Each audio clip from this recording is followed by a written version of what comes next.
Hello दोस्तों, नमस्कार। हमारे यूट्यूब चैनल मेरी बात में आप सभी लोगों का स्वागत है। दोस्तों, आप हम चर्चा करने जा रहे हैं, बहुत ज्वलंत मुद्दा है। ज्वलंत मुद्दा क्या है, इसको कोई टच करने की हिम्मत भी नहीं करता, क्योंकि तुरंत उसको दकियानुसी सोच, पुराने ख्यालों वाला पता नहीं क्या क्या जो है विभूतियों से अलंकृत कर दिया जाता है उसे, कि इनकी तो प्रोग्रेसिव सोच ही नहीं है।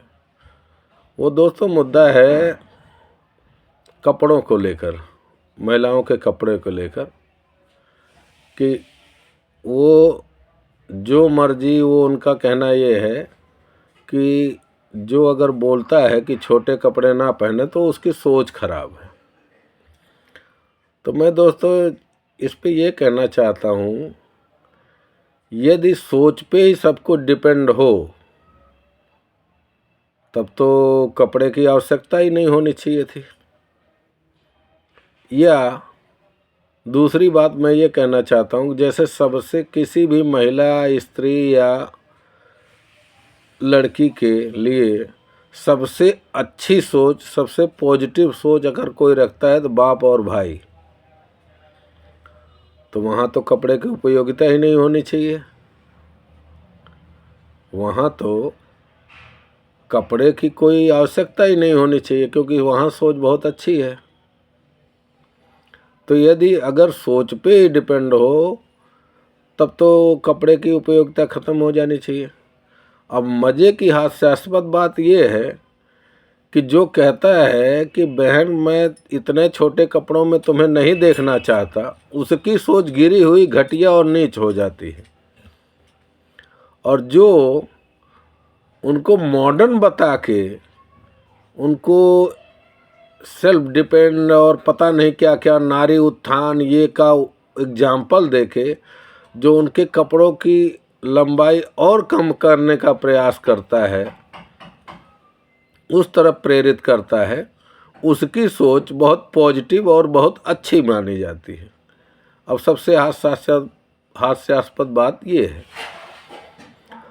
अब दूसरी बात मैं ले लेता हूँ, लोग, औरतें बोलते हैं कंफर्टेबल के लिए, कथाकथित जो अपने आप को बहुत प्रोग्रेसिव ह्यूमन समझती हैं, वो बोलते हैं कंफर्टेबल के लिए।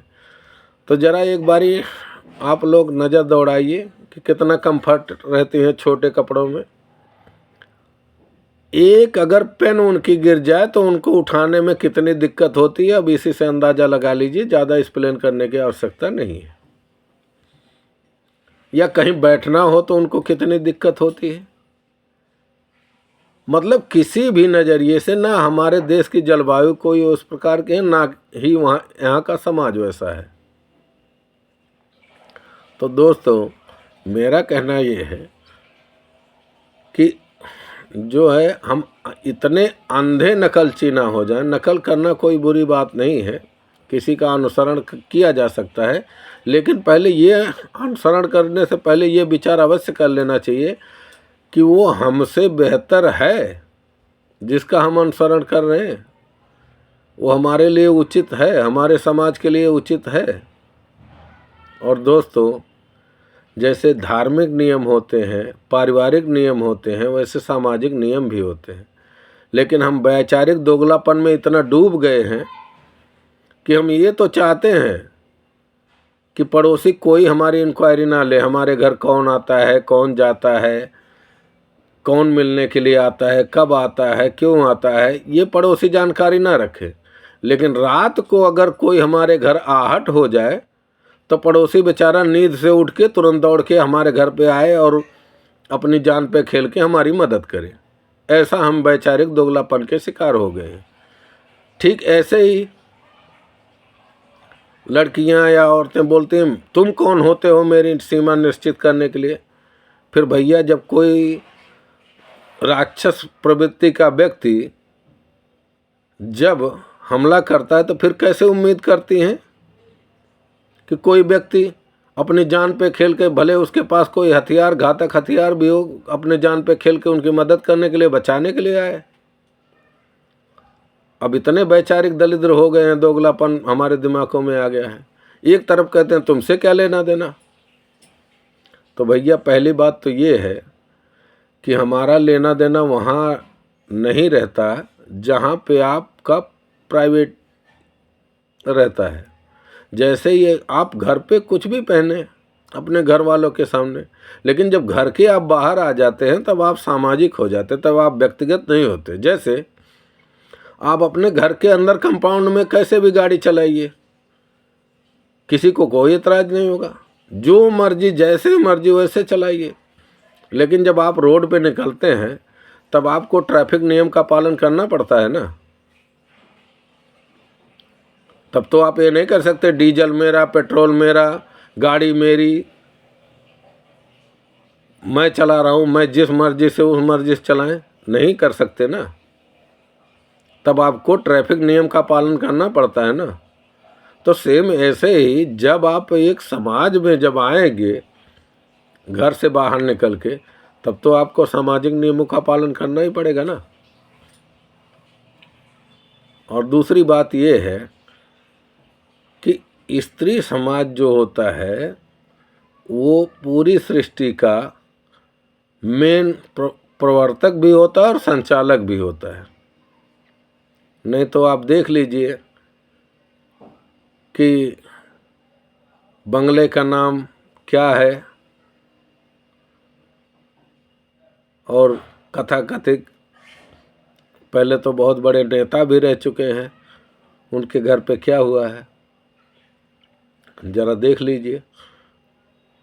तो कहने का मतलब मेरे इतना ही है कि जब आप किसी नियम का पालन नहीं करेंगे, कोई अच्छे समाज का उदाहरण नहीं पेश करेंगे, तो समाज में तमाम विकृतियाँ उत्पन्न हो जाएंगी। और कहते हैं ना कि महिला के ऊपर डबल परिवार की जिम्मेदारी होती है, मायका पक्ष और ससुराल का पक्ष, तो उन पे विशेष ध्यान दिया जाता है इसीलिए। और तमाम लोग क्या बोलते हैं वो लोहा है, वो सोना है, ये ऐसी बात नहीं है, लोहा सोने की बात नहीं है। लेकिन ये बात तो अवश्य है कि अगर बीज खराब हो जाएगा तो सिर्फ एक फसल नष्ट होती है, लेकिन अगर ज़मीन खराब हो जाती है तो पता नहीं कितने युग लग जाते हैं उसको, पता नहीं कितने साल लग जाते हैं उसको सही करने में। तो स्त्री तत्व जो है वो समाज का जो है